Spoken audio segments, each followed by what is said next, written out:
the distance between sun and earth is r. The duration of year if distance between sun and earth become 3 hour will be. Summary क्या है कि सन और अर्थ के बीच में आप distance assume कर लो कि ये आर के बराबर है. Sun and here we have earth. Distance R के बराबर है. This is orbit of the earth nearly circular we have assumed. कह रहे हैं कि मान लो एक इमेजिनरी सिचुएशन कि अर्थ और सन के बीच की डिस्टेंस आर नहीं है, ये 3 आर है. तो फिर यहाँ पे जो आपका ड्यूरेशन है एक दिन का, एक ईयर का, वो कितना होगा. होता क्या है कि अभी तो अर्थ को पूरा एक चक्कर लगाने में 1 साल लगता है, तो एक ईयर की ड्यूरेशन 1 ईयर हो गई.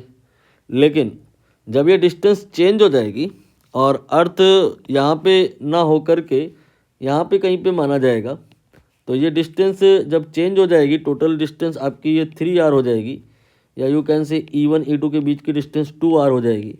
तो इसको घूमने में फिर उतना समय थोड़ी ना लगेगा. और ऑर्बिट आपकी साइज़ में बढ़ ही हो गई है, तो जो डिस्टेंस है वो ज़्यादा होगी, सो टाइम जो होगा वो भी ज़्यादा होगा. कितना ज़्यादा होगा यही बताना है. इसके लिए केपलर का थर्ड लॉ होता है. क्या होता है?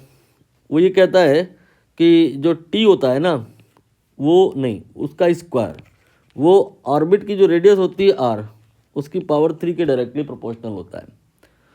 तो यहाँ पे जो केस 1 है उसमें टी को आप टी मान लो, मतलब 1 मान लो, 1 ईयर. और केस 2 में आपको टी निकालना है. T1/T2 whole square of that you can say will be equal to R1/R2 whole cube. तो T1 ये तो 1 ईयर है और T2 ये हमें निकालना है. इसके बाद में R1 की वैल्यू ये लिखी हुई है, ये R हो गया, और R2 की वैल्यू दिस प्लस दैट, ये आपका 3R हो जाएगा, इसकी पावर 3. पूरी इक्वेशन का स्क्वायर रूट कर लीजिए एक बार. तो ये 1 ईयर डिवाइड बाई T2 ये आ जाएगा 1/3, एंड इसके बाद में इसकी पावर जो आ जाएगा ये आ जाएगा 3/2. तो यहाँ से जो T2 आएगा that will be 1 multiplied by 3 की पावर 3/2 ईयर.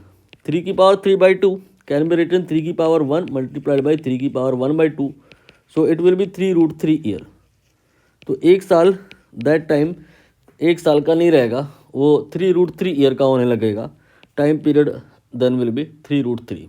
Last option.